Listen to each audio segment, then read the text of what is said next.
दोस्तों, रामानुजम कोचिंग में आपका स्वागत है। उम्मीद है कि आप लोग सुव्यवस्थित होंगे, अच्छे होंगे, है ना। खुश रहिए, मस्त रहिए, है ना। ठीक है, क्योंकि आए दिन जो है हमारे देश में, हमारे विश्व में जो है इस समय कभी महामारियों से तो कभी कि कोई घटना घट जा रही है, तो कभी कुछ आपातकाल आ जा रहा है। जैसे कि लॉकडाउन लगा था, उसमें बहुत लोग जो है परेशान थे, पूरे विश्व में यह स्थिति बनी हुई थी। तो इस समय फिर वही स्थिति बनी हुई है। आप अपनी दिनचर्या पे विशेष तौर पे ध्यान दीजिए, है ना। और मैं ये कहता हूँ कि पढ़ाई कभी मत छोड़िए, पढ़ाई हमेशा करते रहिए। शेड्यूल बना लीजिए, एक टाइम टेबल बनाइए, एक शेड्यूल बनाइए शेड्यूल बना के पढ़िए। और पहली चीज़, दूसरी चीज़ कि समय कोई मायने नहीं रखता। समय आप 10 घंटा पढ़ेंगे या 2 घंटा पढ़ेंगे या 4 घंटा पढ़ेंगे, मायने वो नहीं रखता। मायने वो रखता है कि आप कितना गेन करते हो, आप कितनी चीज़ें ठोस पढ़ते हो। आप कम पढ़िए, लेकिन उसको एकदम कंसंट्रेशन बना के पढ़िए और उसको पूरा ठोस पढ़िए, आजीवन वो याद रहे। मेरी बातों को ध्यान दीजिए। और स्वामी विवेकानंद जी ने एक लेख कहा है कि उठो, जागो और तब तक मत रुको जब तक कि आपको आपकी लक्ष्य प्राप्ति ना हो जाए। लक्ष्य प्राप्ति तक आपको रुकना नहीं है। और जब तक आप स्टूडेंट आपकी लाइफ है, जब तक आपकी स्टूडेंट लाइफ है, तब तक तो आप एकदम इतना स्ट्रगल करिए, इतना संघर्ष करिए कि ईश्वर भी परेशान हो जाए। ईश्वर भी सोचने पे मजबूर हो जाए कि या किस बंदे को मैंने भेज दिया है पृथ्वी पर, ये तो परेशान करके मुझसे नौकरी पाना चाहता है।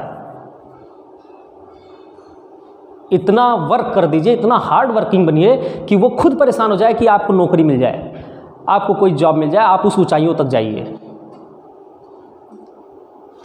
मेरी बातों को गौर से सुनिए। मैं यहाँ पे अगर हूँ तो कम से कम 1% नॉलेज आपसे अधिक है। फिर तो इतना जान करके, अपना बड़ा भाई समझ के, अपना गुरु मान के मेरी बातों को गौर से समझिए और उस पर अमल करिए। पढ़ाई के साथ साथ आपका बिहेवियर कैसा है, आपका व्यक्तित्व कैसा है, आपका पर्सनालिटी कैसा है, वो भी मायने रखता है।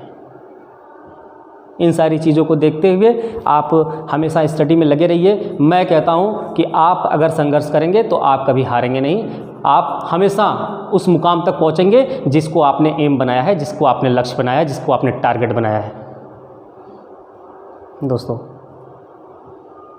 मेरे छोटे अनुज भाइयों बहनों सबके लिए,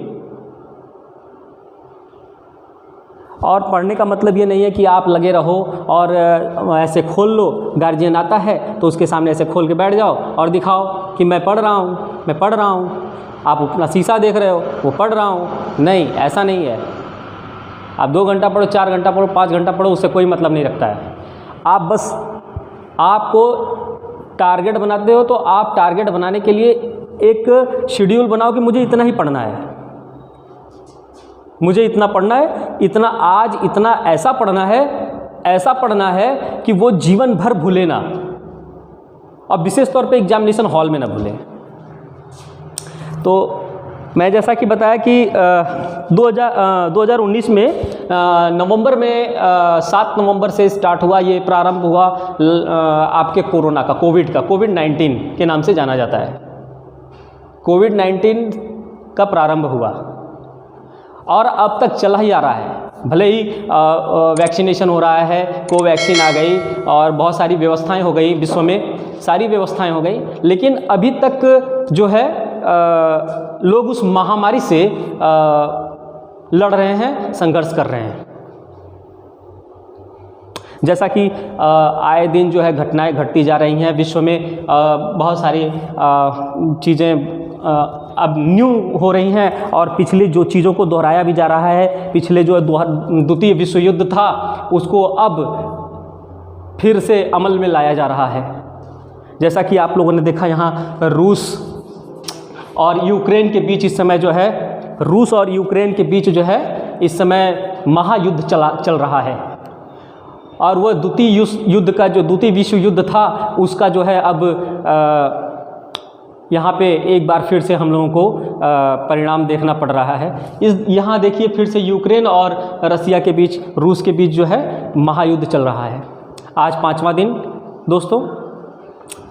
आज ही रूस के राष्ट्रपति ने जो है ये तक कह दिया कि हम न्यूक्लियर को एक्टिवेट कर रहे हैं। तो बताइए दोस्तों, इसका बुरा प्रभाव पड़ने वाला है दोस्तों। बुरा प्रभाव मतलब कि बड़ा अगर ऐसा हो गया, यदि परमाणु, यदि एटम एक्टिवेट हो रहा है और ऐसा हो गया, खुदा न खास्ता ऐसा हुआ, तब तो बड़ी आफत आने वाली है। और आप लोग भी दुआ करिए ईश्वर से कि ऐसा ना हो, उनके मस्तिष्क परिवर्तित हो जाए, ऐसा हो जाए कि राष्ट्रपति, रूस के राष्ट्रपति का जो मस्तिष्क है वो परिवर्तित हो। और ऐसा तभी होगा क्योंकि जब आप लोग जानिए कि अगर ऐसा हो गया, परमाणु अगर किसी देश पर गिराया गया या यूक्रेन पर ही गिराया गया, तो आप लोग पिछले में 6 अगस्त 1945 की घटना को आप भूलेंगे नहीं। 6 अगस्त 1945 की घटना को आप भूलेंगे नहीं। अमेरिका ने जब पहली बार जापान के हिरोशिमा शहर पर जो है न्यूक्लियर गिराया था, परमाणु गिराया था, एटम गिराया था। और तब उन्होंने सोचा, अमेरिका ने सोचा कि यह अब हाथ पीछे खींच लेगा, यह अब पीछे हट जाएंगे, लेकिन तब भी न हटे। और 3 दिन बाद नागासाकी पर फिर से एक न्यूक्लियर गिरा, एक परमाणु गिरा। ठीक 3 दिन बाद 6 अगस्त 1945 को गिरा, ठीक 3 दिन बाद यानी कि 9 अगस्त 1945 को, और नस्ते नाबूद हो गया नागासाकी और हिरोशिमा। नागासाकी और हिरोशिमा नस्ते नाबूद हो गया। वहाँ पे कम से कम हिरोशिमा और नागासाकी को लेकर के करीब 2.5 लाख लोग की मृत्यु हो गई। 2.5 लाख लोगों की मृत्यु हो गई। लगभग 25 स्क्वायर किलोमीटर की दूरी पर यह बम ब्लास्ट का जो है असर पड़ा। और यहाँ तक कि आज तक भी वहाँ के लोग जो है, आज तक कहा जाता है कि वहाँ के लोगों की जनरेशन जो है अपाहिज, अपंग और फिट नहीं होती।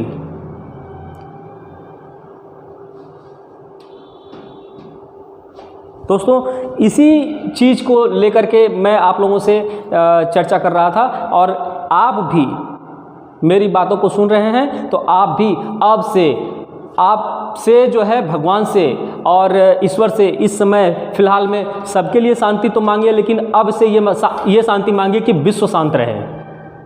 विश्व शांति की जो है दुआ करिए ईश्वर से, खुदा से, अपने सभी धर्मों, जो भी धर्म हैं, सभी ईश्वरों से।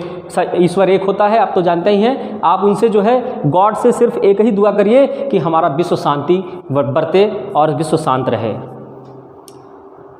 अन्यथा आने वाले समय में, अभी 5 दिन हुआ है युद्ध का, अभी युद्ध का 5 दिन हुआ है, आने वाले समय में बहुत बड़ी दुर्घटना होने वाली है, बहुत बड़ी घटना घटने वाली है। अगर रूस ने चाह दिया तो, अगर रूस यह चाह रहा है, अगर रूस यह कर रहा है कि न्यूक्लियर एक्टिवेट कर रहा है, न्यूक्लियर गिराना चाहता है, और न्यूक्लियर अगर गिरा दिया तो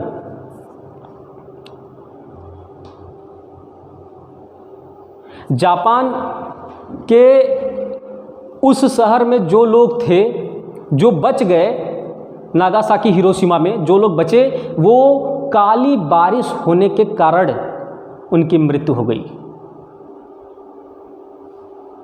जब भी परमाणु बम या कोई ऐसा बड़ा ब्लास्ट होता है तो काली बारिश होना संभवतः हो जाता है। इस वजह से काली बारिश बहुत ही पॉइजनस होती है और उस कारण से लोगों की मृत्यु हो गई। अधिक संख्या में लोग मारे गए और उनकी जनरेशन तक, उनकी जो है आए दिन जनरेशन खराब होती चली गई। म्यूटेंट हो गए लोग। आप लोगों ने बायोलॉजी में पढ़ा होगा म्यूटेशन, अचानक से परिवर्तन आ जाना। एक स्वस्थ माता पिता के बच्चे जो है अपाहिज पैदा होने लगते हैं। इस तरह की कंडीशन आ गई। तो दोस्तों, क्या आप चाहेंगे, क्या मैं चाहूँगा, क्या और कोई चाहेगा, या क्या और कोई देश चाहेगा कि ऐसा हो? नहीं, चाहना भी नहीं चाहिए कि इतनी बुरी परिस्थिति आए कि एक महाशक्ति और अभी आपने देखा कि यूक्रेन का साथ अमेरिका दे रहा है, तो एक महाशक्ति उधर से भी जुड़ी हुई है। तो अलग अलग गुट बन जाना, देशों का अलग अलग गुट बन करके एक फिर से एक विश्व युद्ध का निर्माण कर, यह शोभा नहीं दे रहा है। दोस्तों, इस समय विश्व किस तरफ जाना चाहिए? अमन और शांति की तरफ जाना चाहिए। लेकिन हम आए दिन जो है हमेशा हम टेक्नोलॉजी के बारे में बात करते हैं और आगे बढ़ने की बात करते हैं, और उसी दौर में हम अगर युद्ध की बात करते हैं तो अच्छा नहीं लगता। दोस्तों, यह कहीं ना कहीं अच्छा नहीं लगता। आज ये देखते हैं, यूक्रेन की बात करें, देखिए यूक्रेन इतना छोटा सा देश है, और रूस की बात कर रहे हैं। देख लीजिए, रूस एक महाशक्ति, अगर इससे 5 शक्तियां अगर एक साथ लड़े तो भी कम पड़ जाएंगी।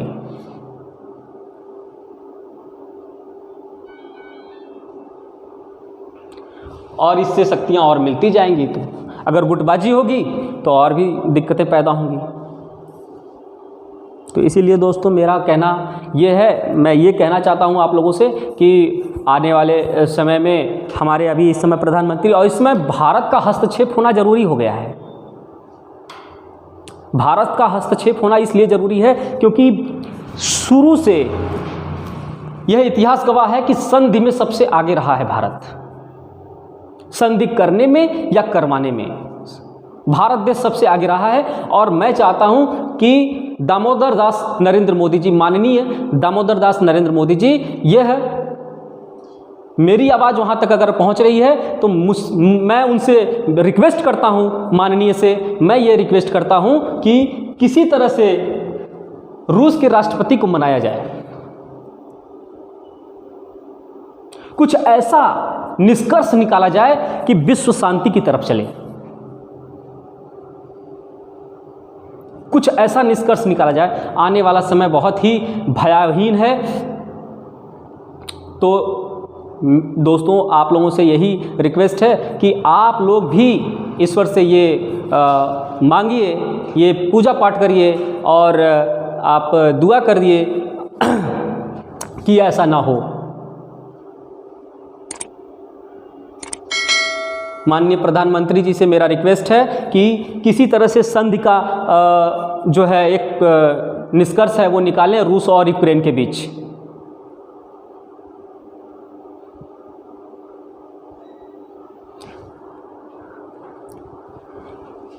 इन्हीं शब्दों से मैं मुकेश यादव, रामानुजम कोचिंग से